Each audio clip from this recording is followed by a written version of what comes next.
Kisah Nabi Muhammad Sallallahu Alaihi Wasallam, lahirnya Nabi terakhir. Ribuan tahun lalu, Mekkah hanyalah sebuah lembah di tengah padang pasir, tempat persinggahan para kafilah dagang yang kemudian diubah menjadi sebuah kota di masa kekuasaan Nabi Ismail alaihi salam. Kota Mekkah juga menjadi saksi atas lahirnya Khatamul Anbiya, penutup para nabi. Beliau adalah Muhammad bin Abdullah.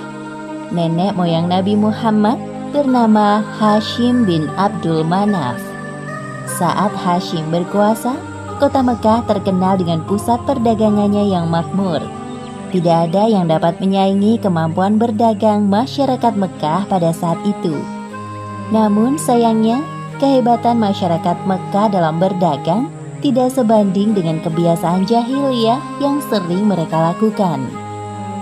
Hei, lihatlah burung itu. Sedari tadi ia terbang di atas kepalaku, lalu berbelok ke arah kiri.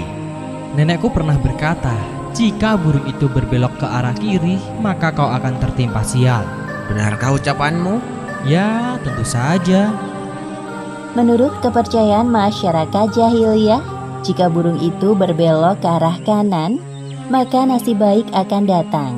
Begitupun sebaliknya. Orang-orang Arab pada masa jahiliyah sangat percaya pada tahayul. Kebiasaan jahil lainnya adalah tentang penyembahan berhala. Awal mula penyembahan berhala di kota Mekkah ketika seorang bernama Amr bin Luhai membawa sebuah berhala besar bernama Hubal dari Syam. Lalu diletakkan berhala Hubal itu di sekitar Ka'bah, dan ia menyuruh orang-orang menyembahnya.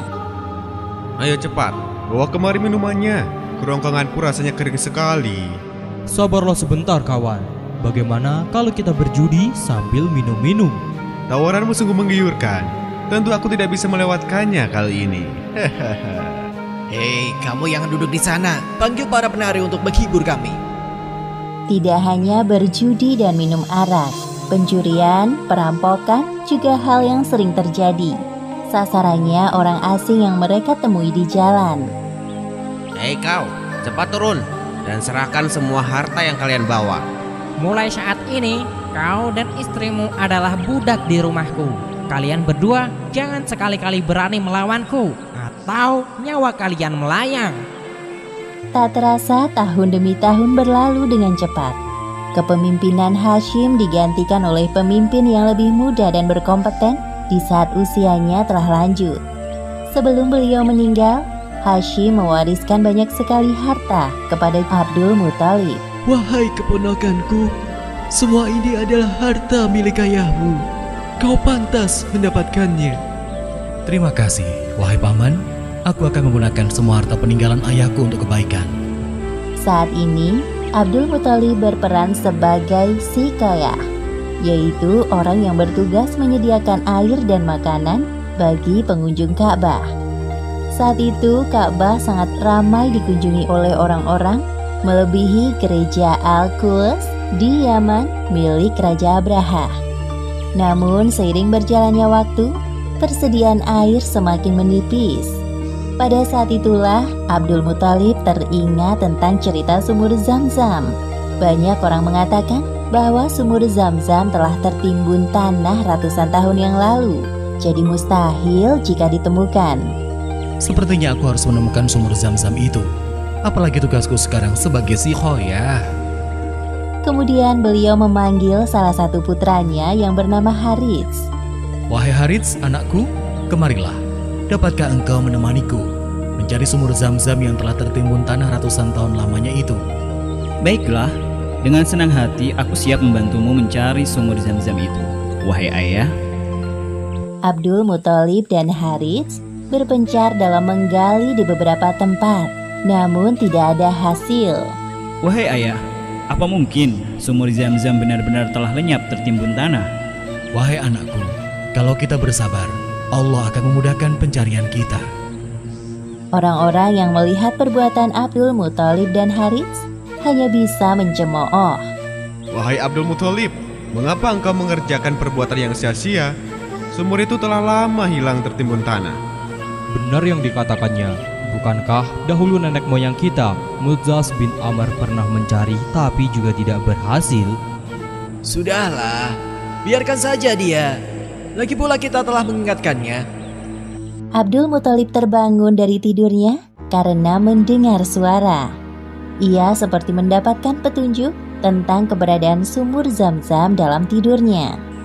Keesokan harinya, dengan penuh semangat, Abdul Muthalib dan Harits kembali menggali di antara berhala Isaf dan Naila. Tiba-tiba air memancar. Ayah, lihat, ada air. Alhamdulillah. Ayo Harits, gali terus. Sekarang, dengan diketemukannya sumur Zam-Zam, Abdul Muthalib tidak khawatir lagi untuk memenuhi persediaan air dan keperluan bagi pengunjung Ka'bah. Hari demi hari berlalu, Abdul Muthalib merasa kewalahan dalam mengemban tugasnya sebagai sikayah. Untuk itu beliau bernazar. Ya Tuhan, andai saja aku punya 10 anak laki-laki yang dapat membantuku, pekerjaan ini akan terasa lebih ringan. Jika Engkau berkenan mengabulkannya, akan aku persembahkan untukmu 1 orang dari mereka. Ternyata takdir menentukan bahwa Abdul Muthalib memiliki 10 anak laki-laki. Saat mereka dewasa, dilakukan undian. Setelah diundi beberapa kali, nama yang muncul selalu sama, yaitu Abdullah, si anak bungsu. Wahai anak-anakku, sebenarnya hal ini sangat berat untuk aku lakukan. Tapi aku telah terlanjur bernazar. Sebenarnya tidak sampai hati, Abdul Muthalib mengatakan tentang nazarnya kala itu. Wahai saudaraku, jangan engkau lakukan itu. Batalkan nazarmu dan meminta ampunlah kepada Tuhan Hubal. Lalu apa yang harus aku persembahkan sebagai ganti dari Abdullah? Kalau engkau dapat menebusnya dengan harta, maka berikanlah itu kepada berhala agar mereka tetap berkenan kepadamu. Menurut kami, itu keputusan yang terbaik. Setelah melakukan perundingan cukup lama, diputuskan bahwa Abdul Muthalib harus menyerahkan 100 ekor unta sebagai ganti dari persembahan Abdullah. Abdullah adalah pemuda baik, sopan dan berwajah tampan. Banyak gadis-gadis Mekah yang tertarik dengannya, apalagi ketika mereka mendengar bahwa nyawa Abdullah setara dengan 100 ekor unta. Mendengar kenyataan bahwa Abdul Muthalib berencana menjodohkan Abdullah dengan anak dari Wahab bin Abdul Manaf, para gadis Mekah itu tentu kecewa. Allah Subhanahu wa Ta'ala telah menentukan jodoh Abdullah dengan Aminah, gadis yang memiliki nasab yang paling baik di kalangan suku Quraisy.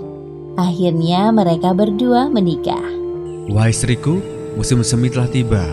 Ini tandanya aku harus melakukan perjalanan dagang ke Syam. Pada saat itu, Aminah sedang hamil muda. Jika itu memang kewajibanmu, pergilah wahai suamiku. Meskipun sesungguhnya aku sangat berat untuk melepas kepergianmu. Simpan kekhawatiranmu, wahai istriku. Aku sekarang ini harus bekerja keras untuk calon bayi yang ada di dalam kandunganmu ini. Keesokan harinya, Abdullah berangkat bersama kafilah dagang yang lain. Aminah melepas kepergian suaminya dengan doa. Perjalanan dagang Abdullah berjalan lancar. Dalam perjalanan pulang, Abdullah singgah di Madinah untuk menemui sanak saudara dari ibunya. Ketika beristirahat, tiba-tiba Abdullah merasakan kesakitan dan merasa tidak sanggup melanjutkan perjalanan.